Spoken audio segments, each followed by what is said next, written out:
फिलोरा में स्वाद है, क्वालिटी है। सबसे बेस्ट क्वालिटी इतने दिन से मेंटेन किए हुए, जबरदस्त। फिलोरा चाय एक नंबर लगती है। कड़क है चाय, बहुत अच्छा फ्लेवर है, यानी पीने में बहुत स्वाद आता है।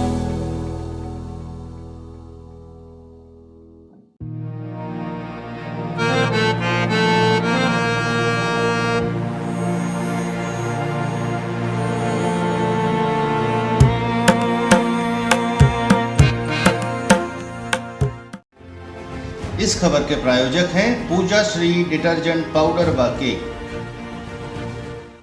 नमस्कार, मैं हूं केशव तिवारी और विशाल खबर के चुनावी चर्चा कार्यक्रम में आज हम दिलीप कुमार बलेचा जी से चर्चा करेंगे। और दिलीप कुमार बलेचा जी युवा मोर्चा के प्रदेश कार्य समिति के सदस्य रह चुके हैं, कटनी और रीवा जिले के प्रभारी रह चुके हैं, विश्व के सबसे बड़े सिंधी समाज भारतीय सिंधु सभा के जिलाध्यक्ष रह चुके हैं, भारतीय सिंधु सेना के प्रदेश महामंत्री रह चुके हैं और वर्तमान में विंध्य चैम्बर ऑफ कॉमर्स के सामाजिक न्याय समिति के संयोजक हैं। भारतीय जनता युवा मोर्चा के 6 वर्षों तक जिला उपाध्यक्ष भी रहे हैं। तो आज हम दीपक कुमार बलेचा जी से चुनावी चर्चा कार्यक्रम में बातचीत करेंगे। तो दीपक जी, स्वागत है आपका हमारे स्टूडियो में। बहुत बहुत आभार भाई साहब आपका। दीपक जी, एक बात तो जो हर सिंधी समाज के लोगों के मन में आती है और जो राजनीति में इंटरेस्ट लेता है उसके भी दिमाग में ये बात आती है कि भारतीय जनता पार्टी सतना शहर में या सतना जिले में लोकसभा और विधानसभा चुनावों में सिंधी समाज को महत्व क्यों नहीं देती? सर्वप्रथम भाई साहब बहुत बहुत आभार कि आपने आज अपने स्टूडियो में मुझे आमंत्रित किया और अपना पक्ष रखने का मौका दिया। निश्चित रूप से भाई साहब आपकी बात से मैं इत्तेफाक रखता हूँ, आपकी बात को मैं एक्सेप्ट करता हूँ, आपकी बात को मैं स्वीकार करता हूँ कि सिंधी समाज जब से भारतवर्ष आज़ाद हुआ है, चाहे जनसंघ के समय से और उसके बाद जब भारतीय जनता पार्टी का उदय हुआ, सिंधी समाज का एक पूरा का पूरा वर्ग भारतीय जनता पार्टी को सपोर्ट करता आया है, बिना किसी शर्त के, बिना किसी लोभ के, बिना किसी मांग के। आज पूरा का पूरा सिंधी समाज, पूरे देश का सिंधी समाज, पूरे मध्य प्रदेश का सिंधी समाज भारतीय जनता पार्टी को अपना सहयोग देता आया हुआ है और आज उसी का कहीं ना कहीं रिजल्ट है कि आज हम विश्व की सबसे बड़ी पार्टी जब भाजपा बनी है और आज प्रदेश में और केंद्र में इसकी सरकार है, उसमें एक सिंधी समाज का एक बहुत अहम योगदान रहा है। चाहे वो हमारा प्रदेश नेतृत्व में सिंधी समाज के नेता हों,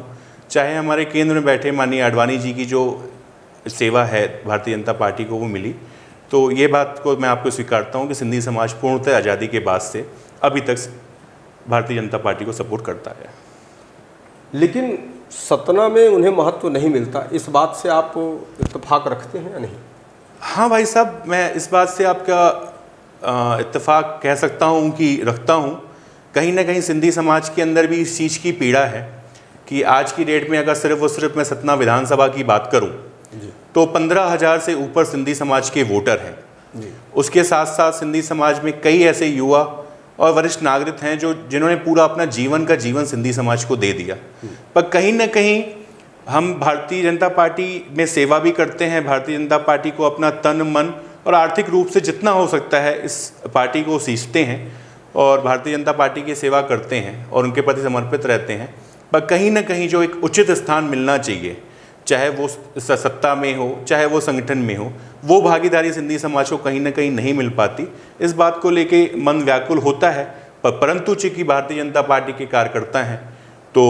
पार्टी की रीति नीति से प्रभावित होकर उनकी सेवा करते हैं। पर हाँ, मन में व्याकुलता रहती है, कहीं ना कहीं मन दुखी होता है और समाज के कई नागरिकों से कई बार हम लोग बैठकें भी करते हैं। अभी विधानसभा के दौरान भी कई नेताओं से हमारा बैठना सिंधी समाज के प्रबुद्ध जनों से हुआ है। तो मन में निश्चित रूप से व्याकुलता बहुत है। ऐसा नहीं लगता कि पार्टी एक बघेलखंड में एक शब्द है लघुआ, ऐसा कभी कभी नहीं लगता कि माने सिंधी समाज को भारतीय जनता पार्टी लघुआ की तरह डील करती है?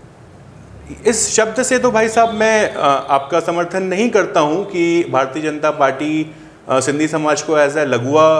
ट्रीट करती है। पर हाँ, भारतीय जनता पार्टी जो है वो सिंधी समाज एक मान के चलती है कि भारतीय जनता पार्टी ही विकल्प है। सिंधी समाज के पास भारतीय जनता पार्टी ही एक विकल्प है कि वो सिर्फ भारतीय जनता पार्टी को कहीं ना कहीं जिताएंगे, तो जो सत्ता है, चाहे संगठन के व्यक्ति हैं, वो भारतीय जनता पार्टी को जो उचित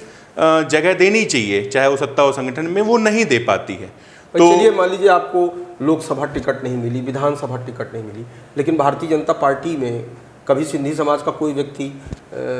जिलाध्यक्ष भी नहीं बना। इसी चीज़ की व्याकुलता है कि जब हम अपने बाहुल्य क्षेत्र हैं, अपने समाज में आर्थिक रूप से, तन के रूप में और पूरी तरीके से समर्पित होकर भारतीय जनता पार्टी की सेवा करते हैं, और समय आने पर हमारे मन में कहीं ना कहीं ये आशा रहती है। जैसे आज आप चलिए भारतीय जनता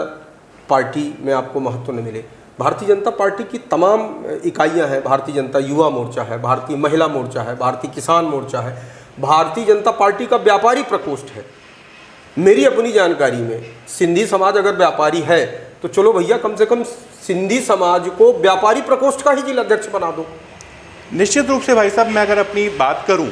तो आज 2013 से लेकर निरंतर, और उसके पहले 2006 से लेकर मैं पार्टी का प्राथमिक सदस्य हूं, और निरंतर 2010 के बाद से भारतीय जनता पार्टी के विभिन्न पदों में रहा हूं, चाहे वो जिले लेवल पे हो, चाहे वो आपके प्रदेश लेवल पे हो। पर उसके बाद जहां उच्च पदों की बात आती है, जहां उचित दायित्व की बात आती है, मैंने भी भारतीय जनता पार्टी के सामने युवा मोर्चा के प्रदेश उपाध्यक्ष के लिए मैंने कहीं ना कहीं जोर आजमाइश की थी, व्यापारी प्रकोष्ठ के लिए अपने कहीं ना कहीं प्रयास की थी, पर पार्टी को ऐसा नहीं लगा कि सिंधी समाज को ये सहयोग देना चाहिए या सिंधी समाज को ये कहीं ना कहीं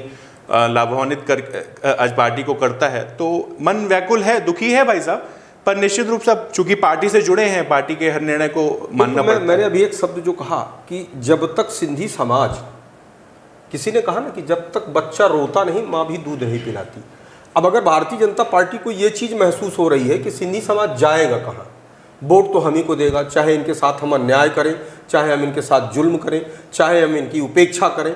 हम चाहे जो कर लेंगे, जाएगा कहाँ ये। तो जब ये बात किसी भी दल के नेताओं के दिमाग में आ जाती है कि ये जाएगा कहाँ, तो फिर आपको उचित महत्व कैसे मिलेगा? भाई साहब, रोना कहिए या पार्टी पे अपना विषय रखना कहिए या पार्टी के प्रति अपनी नाराज़गी कहिए, आज मैं आपके इस चैनल के माध्यम से खुल के बोल रहा हूँ कि जैसे ही आज भारतीय जनता पार्टी द्वारा सिंधी समाज को जो न महत्व देकर और कहीं ना कहीं अन्य समाजों को महत्व दिया जा रहा है, तो सामाजिक समरसता के रूप में भारतीय जनता पार्टी ने को बहुत सिंधी समाज द्वारा सींचा गया है, और निरंतर उपेक्षा करने पर कहीं ना कहीं समाज में एक नाराज़गी तो व्याप्त है। और मेरा खुद का आज मैं निरंतर आज 10 दिनों से सिंधी समाज के एक छोटे छोटे गुटों को लेकर बैठकें कर रहा हूँ। उस बैठकों में बहुत सारी चीज़ें निकल के आ रही है जो सिंधी समाज कहीं ना कहीं संतुष्ट है, और भारतीय जनता पार्टी का एक कार्यकर्ता के रूप में मैं उनको समझाने की कोशिश तो कर रहा हूँ, पर निश्चित मैं पार्टी के बड़े आला कमान जो हमारे नेता हैं उनसे कहीं ना कहीं ये बात रखूँगा और पार्टी के प्लेटफॉर्म पे रखूँगा कि भारतीय जनता पार्टी से सिंधी समाज को जो सहयोग मिलना चाहिए वो सिंधी समाज को सहयोग नहीं मिल रहा। जब भी चुनाव आता है तो हर दल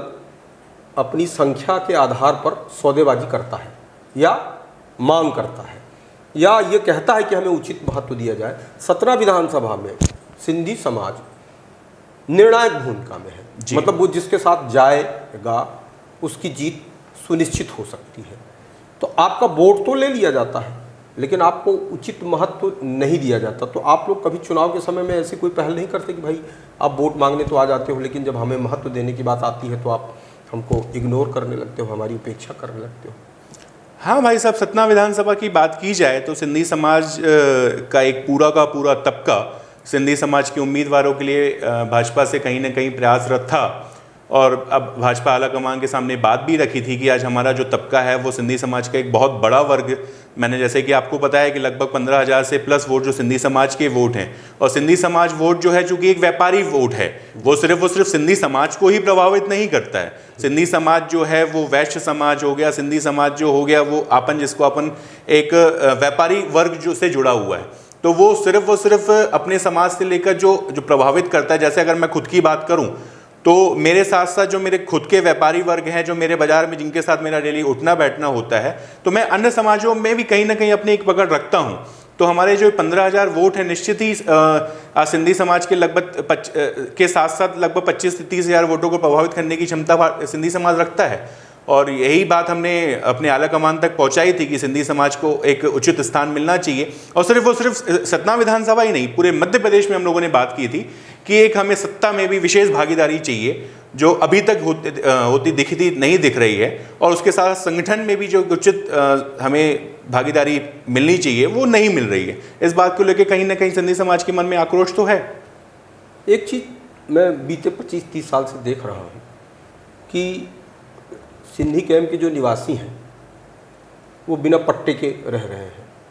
और जब चुनाव आता है तो राजनीतिक दल आपको एक झुंझुना पकड़ा देता है कि अब अगली बार जब मेरी सरकार बनेगी तो हम आपको पट्टे दे देंगे। जब कांग्रेस की सरकार थी तो यही भारतीय जनता पार्टी के लोग सिंधी कैंप के व्यवसायियों को लेकर के पूरे ज़िले के अंदर, पूरे शहर के अंदर पट्टे को लेकर के आंदोलन करते थे कि हमें पट्टा दिया जाए। बड़ा माने बीभत्स, बड़े विशालकाय आंदोलन हमने सिंधी कैंप के पट्टों को लेकर के देखा है। लेकिन आज चौथी बार सरकार थी भारतीय जनता पार्टी की, लेकिन वो वही स्थिति जो कांग्रेस के समय में स्थिति थी वही स्थिति आज भी है। पट्टे से आज भी सिंधी कैंप का व्यवसायी, सिंधी कैंप का निवासी महरूम है। बिल्कुल सही बात है भाई साहब। आज देखा जाए तो 1947 में जब अविभाजित भारत कहेंगे, अपन पाकिस्तान उसको नहीं कहेंगे, हम अविभाजित भारत से आज भारत देश में एज अ शरणार्थी नहीं कहेंगे, हमें बाकायदा सत्सम्मान ये कहा गया था कि हिंदू धर्म के लोग जो हैं वो भारत में जाना चाहें तो आ सकते हैं, और अविभाजित भारत से हम लोग विभाजित होंगे आज भारत देश की नागरिकता के रूप में हम यहाँ पे बसे। और आज निरंतर आज 65 सालों से 70 सालों से हम इस समस्या से जूझते आए हैं। हाल ही में आप जिस जन आंदोलन की बात कर रहे हैं तो मोहन भागवत जी और दादा भगवान दास साबनानी जी जो भारतीय सिंधु सभा के राष्ट्रीय महामंत्री भी हैं, हम पूरा का पूरा 42 लाख की मात्रा में लाल परेड ग्राउंड में सिंधी समाज इकट्ठा हुआ था, और वहाँ पे भी माननीय मुख्यमंत्री श्री शिवराज सिंह चौहान जी द्वारा ये घोषणा की गई कि जो जहाँ सिंधी विस्थापित है उनसे भूभाटक लेके और 1% लेके उनको रजिस्ट्री कराई दी जाएगी। पर हाँ, वो अभी तक धरातल पे चीज़ें नहीं उतर पाई हैं। अधिकारियों का एक बहुत तबका जब उनके सामने बात रखी जाती है तो ये कंडिका वो कंडिका, ये शर्तें वो शर्तें करके कहीं ना कहीं उस बात को अटका दी जाती है। तो सिंधी समाज इससे भी व्यथित है कि अभी भी सिंधी समाज को पूर्णतः जो जहाँ पे विस्थापित है उसको पट्टा नहीं दिया गया है, उसका मालिकाना हक नहीं दिया गया है, और निरंतर इस दिशा में हम लोग अग्रसर हैं पार्टी से बात, और उसके साथ साथ मुख्यमंत्री जी को भी हम लोगों ने निवेदन किया है। पर हाँ, आपकी बात में सत्यता है कि अभी तक हमें उससे पट्टे से महरूम रखा गया। आप, मुझे ऐसा सुनने में आया है कि आप कांग्रेस के कुछ बड़े नेताओं के भी संपर्क में हैं, और आप की जो दिली स्थिति है या जो मानसिक स्थिति है वो हो सकता है भविष्य में आप किसी दूसरे दल में भी जाने की कोशिश कर सकते हैं, ऐसी संभावना देखी जा रही है। देखिए भाई साहब संभावनाओं का कोई भी अंत नहीं है, और निश्चित रूप से आपके सूत्र जो हैं वो कहीं ना कहीं विश्वसनीय सूत्र होंगे जिनके द्वारा आपको ये जानकारी उपलब्ध हुई है। पर चूँकि मैं एक राजनीतिक जीवन के साथ साथ चूँकि एक मेरा व्यक्तिगत जीवन भी है, और कई पार्टियों के बड़े नेताओं से मेरे कहीं ना कहीं व्यक्तिगत रिलेशन भी हैं, उनसे संबंध भी हैं, और मिलना जुलने का जोर लगा रहता है। हाँ, चूँकि मेरे मन में कहीं ना कहीं रुष्टता है, मेरे मन में व्याकुलता है, और वो पार्टी के कई आला कमान को मैं अवगत भी करा चुका हूँ, पर अभी मैं किसी पार्टी से ऐसा जुड़ूंगा, मैंने कोई तय नहीं किया है या कोई फैसला नहीं लिया है या कोई डिसीजन नहीं लिया है। पर हाँ, मन में एक व्याकुलता है कि जो एक भागीदारी मिलनी चाहिए भारतीय जनता पार्टी में, वो भागीदारी अभी तक मुझे नहीं मिल पा रही। विधानसभा चुनाव बहुत निकट में है, और ऐसे में जिस तरीके से सभी राजनीतिक दल आपकी उपेक्षा करते हैं, तो उस उपेक्षा के चलते आपके सिंधी समाज की क्या भूमिका होगी इस विधानसभा चुनाव में? भाई साहब, विगत मैंने आपको बताया कि 10-12 दिन से सिर्फ और सिर्फ सतना ही नहीं, अपितु कटनी, जबलपुर, रीवा, भोपाल, अभी मैं परसों ही भोपाल यात्रा से लौटा हूँ। निरंतर मैं सभी सिंधी समाज के जो हमारे वरिष्ठ जन हैं, जो अपने आप में कहीं ना कहीं एक सिंधी समाज का ध्रुवीकरण करने में ताकत रखते हैं, उनकी लगातार बैठकें कर रहा हूँ, उनके साथ निरंतर उनका मार्गदर्शन ले रहा हूँ। और सिंधी समाज, ये तो मान के चलिए कि किसी प्रकार की कोई दबाव में इस बार सिंधी समाज जो फैसला लेगा, जो पार्टी आज सिंधी समाज के लिए कहीं ना कहीं एक उचित तय करेगी, उस पार्टी का सिंधी समाज साथ देगा। और आज किसी एक पार्टी का विशेष रूप से रह के सिंधी समाज कार्य नहीं करेगा। सिंधी समाज का कहना है कि वो अपने इस बार विवेक से काम लेगा, वो किसी एक तरफ नहीं जाएगा। सिंधी समाज से जब चंदा लेना होता है तो राजनीतिक दल बढ़ चढ़ के चंदा लेते हैं। जब कोई रैली होती है या कोई आम सभा होती है तो सिंधी समाज के लोगों को भीड़ के रूप में जुटाया जाता है, लेकिन जब उन्हें महत्व देने की बात आती है तो उनकी उपेक्षा कर दी जाती है। हाँ भाई साहब, सिंधी समाज एक ऐसा समाज है कि जब भी कहीं विपदा आई है, चाहे वो जिले, प्रदेश या देश में कहीं पे भी, तो सबसे पहले सिंधी समाज ही खड़ा मिलता है, उनको भरपूर सहयोग करता है। कहीं ना कहीं देश की हर विपदा में सिंधी समाज खड़ा रहता है, हर धार्मिक आयोजनों में सिंधी समाज खड़ा रहता है। किसी प्रकार का कोई कार्यक्रम हो तो उसमें अपनी भागीदारी निभाता है, चाहे वो आर्थिक रूप से भी हो। तो हाँ, वो इस बात की भी इच्छा रखता है कि जब उसे मिलने की बारी आए, उसे कुछ देने की बारी आए, तो निश्चित रूप से आपको उन्हें देना चाहिए और निश्चित रूप उनको कहीं ना कहीं मैनिपुलेटिंग करके जो भी उनको समझा के कि हाँ आप भी उतने महत्वपूर्ण हो जितना आपके लिए ओबीसी वोटर महत्वपूर्ण है, जितना आपके लिए क्षत्रिय वोट महत्वपूर्ण है, जैसे आपका नारा ही है हमारे देश के प्रधानमंत्री सबका साथ सबका विकास। तो आपका जवाबदारी बनती है कि एक विशेष समुदाय को न लेके सिंधी समाज को भी उतना ही सम्मान और सहयोग मिलना चाहिए जैसे अन्य समाजों को मिलता है। आपने कहा कि सबका साथ सबका विकास, नारा तो उछाला जाता है, लेकिन इसका क्रियान्वयन सही मायने में होता है या नहीं होता है? ऐसा लगता है कि कुछ लोगों का साथ और कुछ लोगों का विकास। भाई साहब, सबका साथ सबका विकास के दृष्टिकोण पे आज जो सिंधी समाज को विशेष रूप से कुछ ज़रूरतें हैं उनकी, चाहे वो बुनियादी समस्याएं हों, चाहे वो राजनीतिक समस्याएं हों, चाहे व्यक्तिगत समस्याएं हों, वो कहीं ना कहीं एक पार्टी के वो अपनी बहुत आस लगाए और पार्टी की ओर बड़ी एक विनम्रता से देख रहा है और सरकारों की तरफ देख रहा है कि सिंधी समाज का अब नहीं तो कब भला होगा। 20 साल सरकार में रही भारतीय जनता पार्टी, अगर 20 साल में सिंधी समाज का भला नहीं कर पाई, एक पट्टा नहीं दे पाई जो वाकई में उनकी माने एक जायज़ और महती मांग है, तो आप बने कितने सालों में आप बने और कितनी बार आप सरकार उनकी बना करके पट्टे का इंतजार करोगे?